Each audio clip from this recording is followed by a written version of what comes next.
Hi there Facebook, it's Kamal Fernandez here, coming out live with the babies. And I thought today I would do a live on a topic that really sort of quite close to my heart about training the dog in front of you.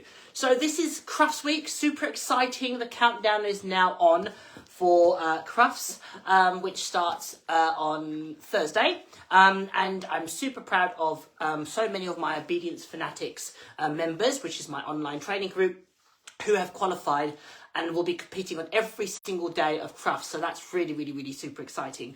And it really does hammer home the importance of training the dog in front of you. And it really got me thinking about how those people in that group have been successful with so many different breeds of dogs, so many different types of dogs, and so many different sports. And it really got me, thinking about things that often people fall foul to as to why, oh, good boy, oh, good girl, they might not be successful, good boy, with their dogs in their chosen disciplines for various reasons. So I thought over the next couple of days, running up to Crufts, I would go through, good boy, I would go through that and share some of my insight into that. So, and I thought it'd be nothing better than to show you some cute puppies as well. Right, can you plop down there? Let's pick your sister up. So, obviously, I've got a litter of puppies at the moment. They are now coming up to 5 weeks old, and they're all very different personalities, which is to be expected. When you breed a litter of puppies, you get individual characters, and you also get, different breeds. You get different traits come out, and it's really important as when you're picking a puppy or a breeder to really try and almost do a matching between the owner and the prospective puppy. So if that's a particular breed that you're interested in, make sure that you do lots of research on the breed and the type of dog that you're signing up for. And that's something that can often help or hinder the relationship that you ultimately have with that dog. So hello you, good girl. So, for example, if I'm picking a new breed of dog that I haven't owned, I'll do a little bit of research into that breed, and I'll try and meet the parents and siblings of that breed, or relations of that particular dog or the parents, so that I can get an insight into the character and temperament. Because really, the success of a relationship with a dog is based on you clicking with that dog. So forming a bond with that dog. And sometimes it comes really easily. Sometimes you've got to work at it and you've got to build that. And I've had all those different perspectives or those different experiences as both a professional dog trainer and as a coach as well. And as a dog owner myself. Oh, you're getting cross? Okay. So, oh gosh, you're getting cross. Oh, madam. So obviously it's really important to, if you have the good fortune to get a puppy from a breeder, to speak to them about the puppy that you're getting and find out a little bit more about their character. And certainly as a breeder, I'd be asking the person and I always do with, let me give these dogs a toy. This puppy's a toy. Don't get your sister, get the toy. I would always ask the person or the persons that are interested in the puppies, what it is that they want from a dog. And I mean, be as detailed as you possibly can. Sorry, baby. What they want to do with it in terms of sports, what lifestyle that dog's going to lead, what type of dogs that they gravitate to. If they, are a person that likes a dog that's quite full on, if they don't like a dog that's a little bit softer, if they like to build dogs up, or if they like to be more intense about their training, all of that is critically important to finding the right match for the partnership. And that ultimately helps the person be successful in training the dog in front of them. A huge part of that is really about being honest with yourself about what it is that you want from a dog. So to give you a bit of insight into these guys and their mother. So their mother is Mighty, who is the litter sister to Girly, who is qualified for the Obedience Championship at Crufts, which happens on Saturday. She'll be competing. And she's also the mother of Kinda, who is competing on Sunday in the Obedience Championship. So both those dogs, so Mighty was the dog that I kept out of the litter that Girly was obviously born in. And at the time, I was just, Neve was due, she wasn't actually born, but the litter was unplanned with the timing between Fire and Super, my two dogs, my two foundation dogs. and I was in the middle of buying a house, having a baby, and a lot of changes. So I didn't want a puppy that was, I was definitely going to keep a puppy because it was, you know, from my 2 dogs myself, but I didn't want a puppy that was more forward and pushy and demanding, and Girly was definitely that puppy. She was a little bit more in your face, and she was very much what we would call a Mimi. Oh, I don't know who's the camera. So she was the puppy that was super, super, wanted your attention, really pushy. So she wasn't going to fit well with the lifestyle where I had a lot of things going on. We were moving into this house, doing renovations, and in the house when we first moved here, a new baby on the way, you know, lots and lots of changes. So it wasn't probably the best fit to have a puppy that would need a lot of intensive attention, more than, oh, come here, just the standard puppy, for example. So Girly was exceptionally demanding as a baby. But she suited Val, my really close friend, who had recently retired and had time and wanted something to really focus her energies and her energies and interest in, and it was the perfect situation for us all. Wait, you, hang on, come here, you. This little puppy's being very mischievous trying to eat the tripod. So it worked out perfectly, and both dogs are absolutely phenomenal. Mighty's a phenomenal dog, and Girly is obviously a brilliant, brilliant dog. And they have suited both of us for where we were in our life perfectly. And it's really important to be honest. You know, the easiest thing for me to do would have been to, you know, have Girly and, you know, have her as the puppy out of the litter. But I probably would have had the time to really commit to a dog of that level of being demanding, basically, because Girly was very, very insistent that when she was young, she needed a lot of attention, whereas Mighty as a personality is much more laid back as a domestic dog. She's very, very easy to be around, and that temperament has definitely come through in her puppies. She has as much desire and drive for work. She's a phenomenal dog, but she doesn't have that pushiness that, for example, Girly had. So that was a really, really important thing about having a successful relationship with both those dogs. Siblings from the same litter, but looking at that different personalities. So Kinda was a very different personality to Girly, and certainly from Girly. He was a little bit more of a slow burner, and, you know, if I shared my cross write-up, I talked about him needing more time to develop. So, you know, obviously he was Girly's nephew, and when we first, you know, Val had him and it wasn't planned again,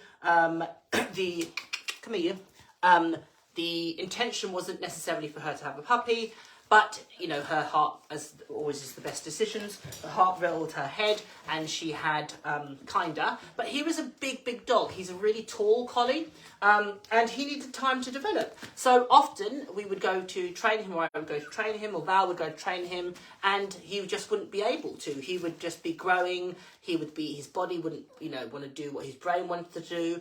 He was always willing, but he wasn't physically able, and that often, you know, if you lacked experience, that could be a very frustrating. Good girl.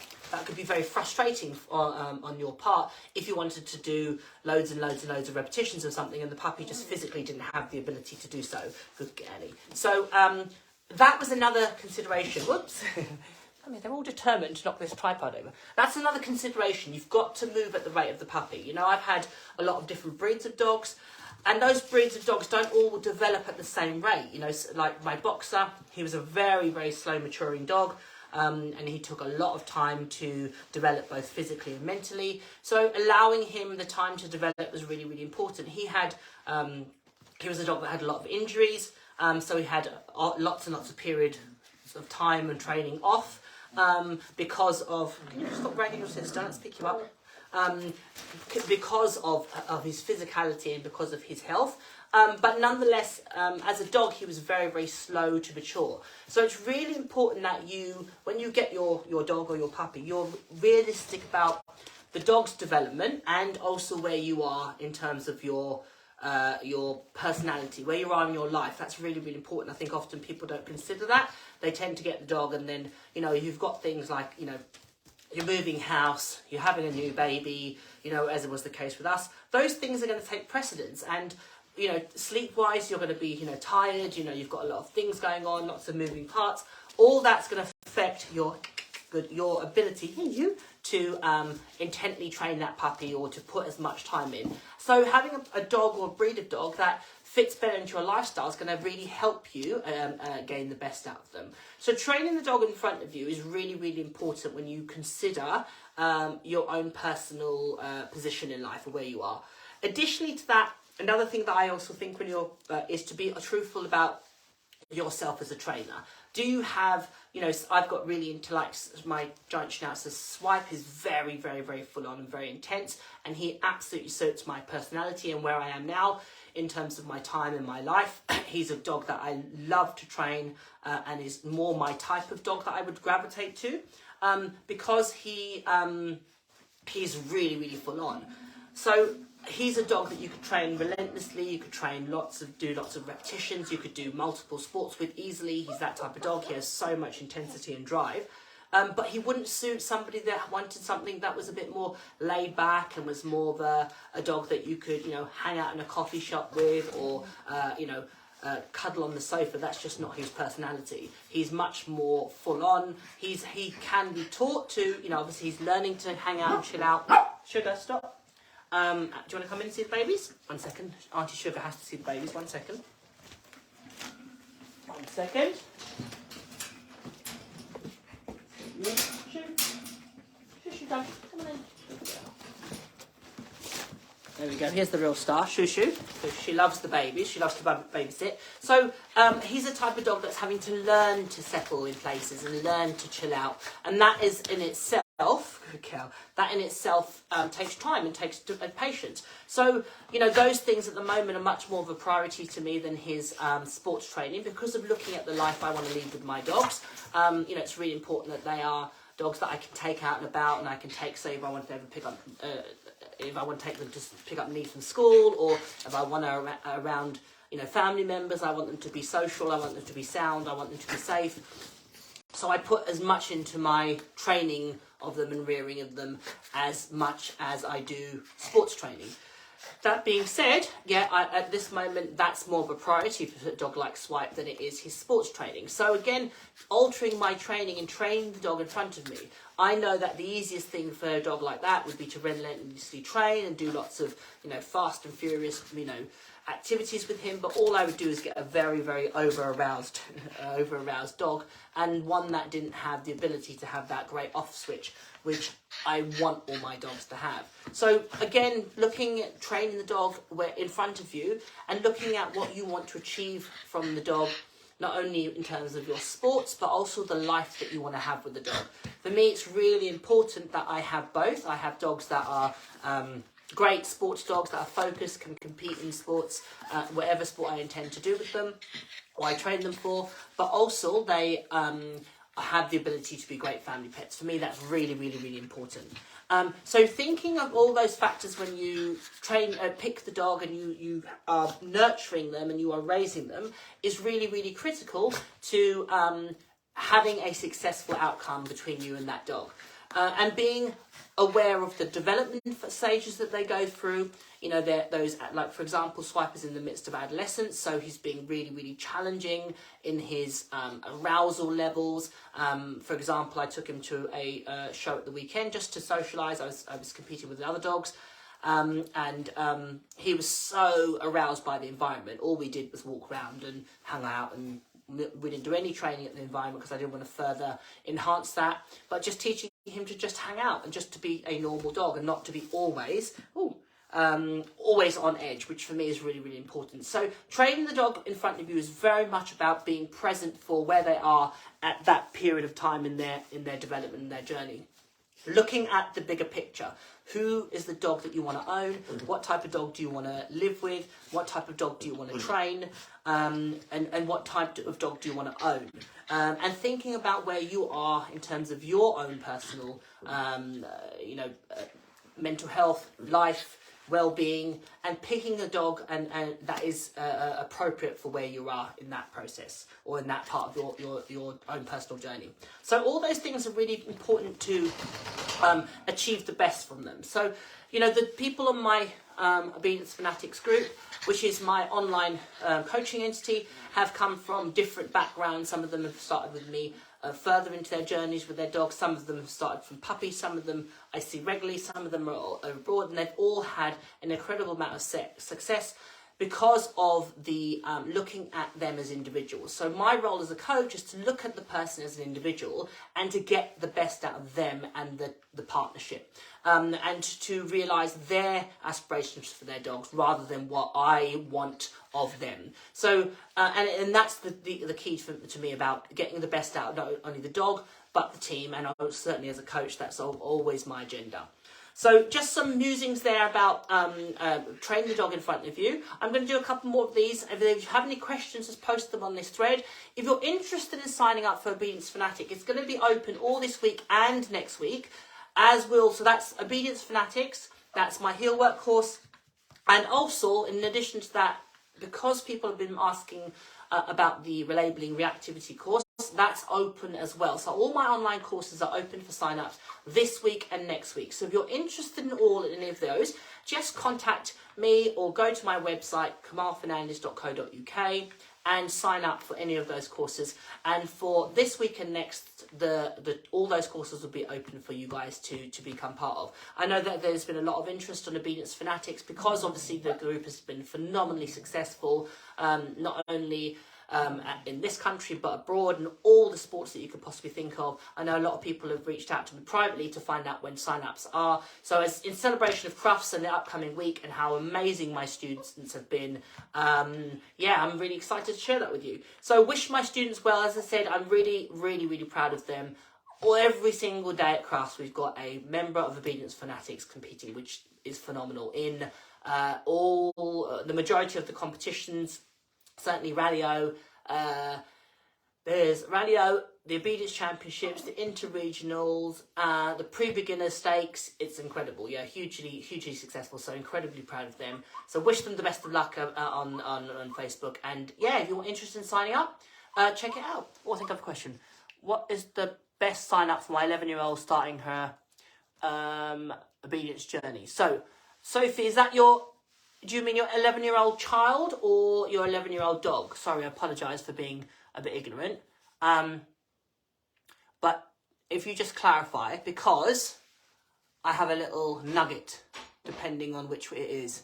So let me know, Sophie, if you'd let me know if it's your child or the 11-year-old dog and you want to start doing obedience, or your 11-year-old child, let me know. So, yes, child. Okay, great. So, as it's your child, the best course I would suggest is join. So I'm going to give you a couple of. Dog is 10. Okay. Okay, great. So if it's a dog that has already established behaviours and you want to have coaching, then what I would suggest is probably signing up for the Obedience Fanatics course, which looks at more the other exercises, but you also get access to myself and the group as myself as a coach.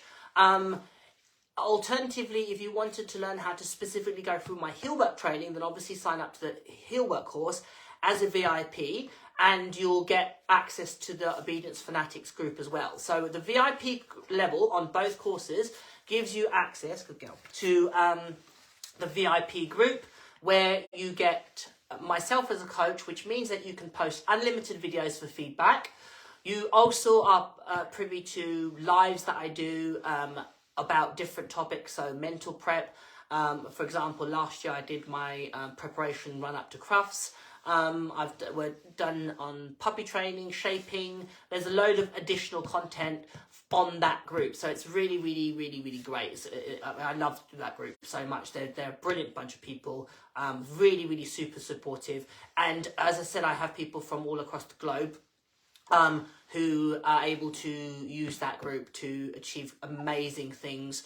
There's students that have made up obedience champions in New Zealand, have competed in working trials, Mondio. We've got somebody that does Mondio ring in that group. We've got somebody that does several that do Rallye-O, loads that do obedience, somebody that does agility that's coming to do obedience, and she's learning from scratch. So a really, really diverse group of people. So if you are interested, definitely sign up for the VIP level on either group and you'll get access to me as a coach. Hopefully that answers your question. And I look forward to having your daughter there to work with. Anyway, if there's any other questions, just post them on the thread. I'm going to love you and leave you. I've got a lesson shortly, so I better get my backside into gear.